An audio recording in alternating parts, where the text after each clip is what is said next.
Alhamdulillahi Rabbil alamin. Allahumma salli wa sallim ala nabiyyina Muhammadin wa ala alihi wa ashabihi ajma'in. Bismillah, tawakkaltu ala Allah wa la hawla wa la quwwata illa billahil aliyyil azim. Allohim o'zingga maqtovlarimiz bo'lsin, cheksiz shukrlarimiz bo'lsin. Allohim, mana shu mahluqotingni yaratibsan, shu mahluqotingni boshqarishni ilmini o'zing bizlarga o'rgatibsan, o'zingga maqtovlar bo'lsin. Shu mahluqotingni boshqarishda o'zing bizga yordam ber. Yerdan, osmondan kelgan balo, qazo, ofatlardan o'zing saqla.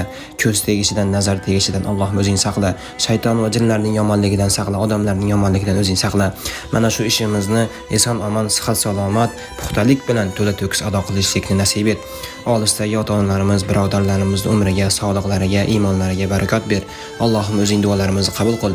O'zing al-Hafiz, himoya qilguvchisan. O'zing Allohim bizlarni himoyangda, himoyangda saqlagin. Duolarimizni qabul qil. Alhamdulillahi robbil alamin. Allohumma solli va sallim ala nabiyyina Muhammad